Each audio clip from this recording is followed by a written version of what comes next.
जय हिंद, जय भारत मेरे प्यारे छात्रों। अगर चैनल पर आप नए हो तो इसे लाइक, शेयर एंड सब्सक्राइब करना ना भूलिएगा। आज भी हम आपके लिए जो है एनडीए, एयरफोर्स, नेवी के लिए जो है इम्पॉर्टेंट सेलेक्टेड क्वेश्चन, बेचू एंट्रेंस के भी जो पूछे हुए इम्पॉर्टेंट क्वेश्चन हैं फिल्टर किए हुए, वह आपके सामने रख रहा हूँ। ज़्यादा समय को बर्बाद नहीं करते हैं। क्वेश्चन नंबर 1 पे ध्यान देते हैं। करा in a solid way propagate as.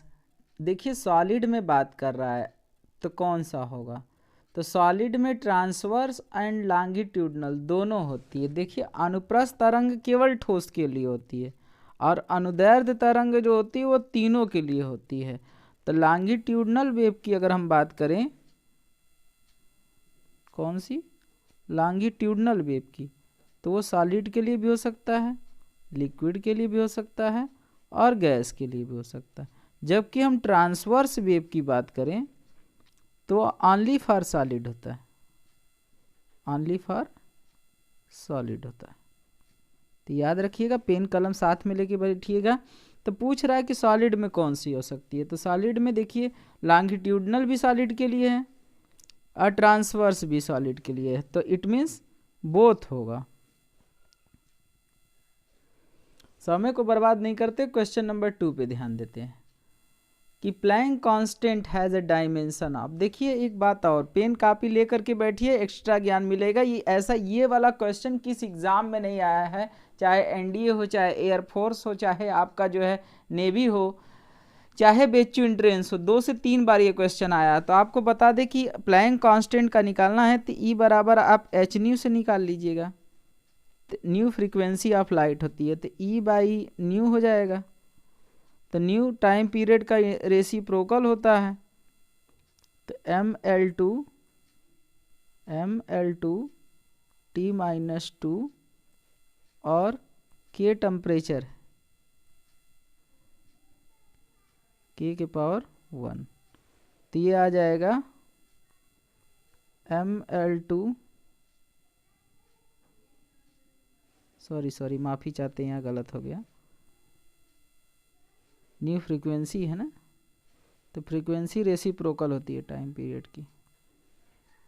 तो ml2 t-1, ml2 t-1, ml2 t-1। और एक बात और, प्लैंक कांस्टेंट का जो डायमेंशन होता है वही आपका एंगुलर मोमेंटम का होता है। तो प्लैंक कांस्टेंट और एंगुलर मोमेंटम, कौन सा? एंगुलर मोमेंटम, जिसको हिंदी में कोणीय संवेग कहते हैं, दोनों का एक होता है। Dielectric constant for metal is. देखिए डाइलेक्ट्रिक कांस्टेंट को आप के से भी कुछ लोग इंडिकेट करते हैं, दूसरे लोग एप्सिलॉन आर से। ये इसकी वैल्यू जो होती है इनफाइनाइट होती है, अनंत होती है। और इसकी वैल्यू अगर आपको वाटर के लिए लिखना हो तो 81 होती है। किसके लिए 81 होती है? वाटर के लिए। सबके लिए अलग अलग होती है, तो ये अनंत होती है। कह रहा है कि y एक इक्वेशन है, सेंटीमीटर में दिया है, दिया है y equal to 3 sin 314t and 4 cos 314t। देखिए साइन और कॉस के बीच का आपको बता दें कि साइन एंड कॉस के बीच का फेज डिफरेंस जो होता है वो π/2 का होता है। कितने डिग्री का होता है? π/2 का। तो रिजल्टेंट एम्पलीट्यूड जब निकालेंगे तो पाइथागोरस थ्योरम लगा देंगे, रूट में a1 का होल स्क्वायर अब प्लस a2 का होल स्क्वायर।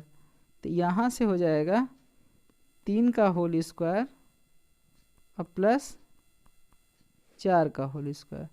तो रिजल्टेंट एम्पलीट्यूड 5 सेंटीमीटर आ जाएगा आपका। ऑप्शन सी जो होगा करेक्ट होगा। अगले क्वेश्चन पे ध्यान देते हैं, क्या कह रहा है कि एस्केप वेलोसिटी पर क्वेश्चन दिया है कि एस्केप वेलोसिटी किसी प्लेनेट का है। कह रहा है कि किसी ग्रह पर प्लायन वेग v है, यदि ग्रह की त्रिज्या एक समान रहे किंतु द्रव्यमान दोगुना हो जाए तो प्लायन वेग होगा। द्रव्यमान को दोगुना करने के लिए कह रहा है, तो प्लायन वेग का जो फार्मूला होता है रूट में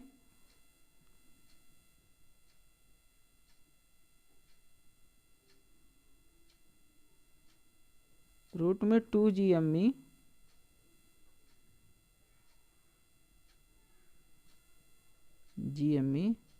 अपॉन आर ई होता है। तो यहाँ पर कह रहा है कि त्रिज्या को एक समान रख रहा है, द्रव्यमान को दोगुना कर रहा है, तो प्लायन वेग जो हो जाएगा वो 2v हो जाएगा। यहाँ से देख लीजिए ना, यहाँ 4 रख देंगे तो 4 का वर्गमूल बाहर निकलेगा तो 2 हो जाएगा, तो 2v हो जाएगा। Self inductance of a conductor, straight conductor. अगर कोई सीधा तार है तो एन फाई बराबर हम लोग क्या जानते हैं, एल आई, एन फाई बराबर एल आई, तो एल बराबर क्या होगा, एन फाई बाई आई। तो मतलब जो हमारा सेल्फ इंडक्टेंस होता है वो केवल और केवल फेरों की संख्या पर निर्भर करती है। अब फेरों की संख्या जब नहीं होगा तो सेल्फ इंडक्टेंस किसी भी स्ट्रेट वायर का क्या हो जाएगा, ज़ीरो हो जाएगा, क्योंकि एन ही नहीं है ना, फेरों की संख्या नहीं है, तो फेरों की संख्या पर सेल्फ इंडक्टेंस निर्भर करता है। फेरों की संख्या नहीं होगा तो क्या हो जाएगा, ज़ीरो हो जाएगा। लाइमन सीरीज, मैंने आपको ट्रिक बताया था कि देखिए सीरीज याद कर लीजिए, इससे बढ़िया ट्रिक हम लोग नहीं देंगे। UVIII मतलब युवराज सिंह को बुलाने के लिए हम लोग ट्रिक लिए। पहला जो होगा लाइमन सीरीज होगा, दूसरा बामर सीरीज होगा, अब बाकी सब जो होगा जितने भी सीरीज हैं सब इंफ्रारेड की होंगी, जिसमें पास्चन होगा, ब्रैकेट होगा, अफुंड होगा। तीनों सीरीज जो होती है इंफ्रारेड की ओर होती है। तो पहली सीरीज बोल रहा है तो लाइमन सीरीज जो होगी यूवी क्षेत्र की ओर होगी, मतलब अल्ट्रा वायलेट रीजन की ओर होगी। Phase difference between voltage and current in a pure resistance in A AC circuit. अगर देखिए प्योरली रजिस्टिव सर्किट होता है, आपको बना के दिखा दे रहे हैं, अगर प्योरली रजिस्टिव सर्किट होता है, कौन, प्योरली रजिस्टिव सर्किट, तो वह ओम्स लॉ को फॉलो करता है। किसको, ओम्स लॉ को फॉलो करेगा। तो ओम्स लॉ को जब कोई फॉलो करेगा तो voltage and current lying A same phase, in that situation the phase difference between voltage and current will be 0 degree. So between voltage and current phase difference will be 0 degree, so the here the phase difference will be 0. अगर purely resistive circuit के लिए बात करेंगे तो neither leading nor lagging, इस condition में neither leading nor lagging, मतलब को न तो कोई आगे होगा और न तो कोई पीछे होगा, दोनों समान कला में होते हैं, अर्थात इसमें कलांतर 0 डिग्री का होता है। एक क्रिकेट की गेंद कैनेटिक एनर्जी ई के साथ ऊर्ध्वाधर से 30 अंश कोण बनाते हुए जमीन पर गिरती है, अधिकतम ऊंचाई पर गतिज ऊर्जा होगी। देखिए ऊर्ध्वाधर से, देखिए वर्ड को पकड़िएगा, एक गेंद को कैनेटिक एनर्जी ई के साथ ऊर्ध्वाधर से 30 अंश का कोण, देखिए ऊर्ध्वाधर से 30 अंश का कोण बनाते हुए जा रही है। कहाँ से जा रही है, ऊर्ध्वाधर से 30 अंश का, 30 डिग्री कहाँ से बना रही है, ऊर्ध्वाधर से बना रही है, तो यहाँ से कितना बनाएगी, 60 डिग्री का बनाएगी। और उच्चतम बिंदु पर केवल और केवल हॉरिजॉन्टल वेग होता है, तो u cos 60, तो u/2 हो जाएगा। तो कैनेटिक एनर्जी हो जाएगी k डैश बराबर हाफ एम यू एक्स का whole square, half M U X का क्या होल स्क्वायर, तो यू एक्स का होल स्क्वायर करेंगे तो बाई 4 आ जाएगा। इट मीन्स के डैश बराबर जो हो जाएगा वो के बाई कितना हो जाएगा, k/4 हो जाएगा। बहुत ट्रिकी क्वेश्चन है, देखिए लड़के गलती करेंगे, अब ऊर्ध्वाधर से लेके चलेंगे आंसर ही नहीं आएगा, तो इसको ध्यान दीजिएगा कि ऊर्ध्व से है तो 36 से कितना बनाएगा, 60 डिग्री बनाएगा। कह रहा है कि एक रेडियो धर्मी पदार्थ का अर्धायुकाल को टी हाफ कहते हैं, टी हाफ का मान दे दिया है 3 और टोटल टाइम दे दिया है कितना, 9, तो n बराबर होता है capital T upon T half, तो n का मान आ गया 3, n का मान आ गया 3। अब सक्रियता पूछ रहा है तो R equal to R naught, R equal to R not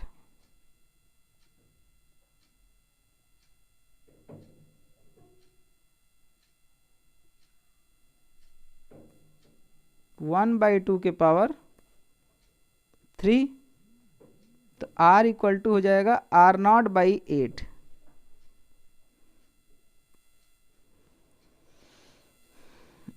LCR परिपथ में वोल्टेज तथा धारा के कालांतर अनुनाद की दशा में होते हैं। देखिए अनुनाद की दशा जब बनती है तो जेड बराबर आपको बता दें कि रूट में जो होता है आर स्क्वायर अब प्लस एक्सएल माइनस एक्सी का होल स्क्वायर होता है। जब अनुनाद की स्थिति बनती है, कौन सी? अनुनाद की स्थिति।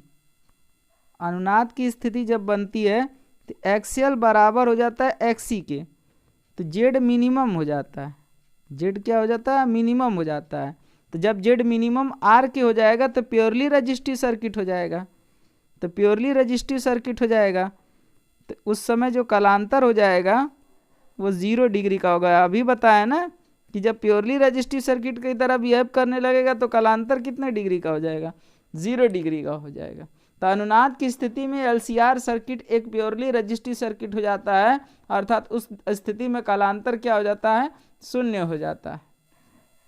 एक ट्रांजिस्टर है, उसमें सांद्रता देखिए सबसे ज़्यादा डोपिंग जो की जाती है, ऑर्डर ऑफ डोपिंग, आपको बता दें ऑर्डर ऑफ डोपिंग जो मादकता मिलाई जाती है, सबसे ज़्यादा डोपिंग जो की जाती है वह इमीटर में होती है, फिर कलेक्टर में होती है, और सबसे कम लाइटली डोपिंग जो होती है वह बेस में होती है।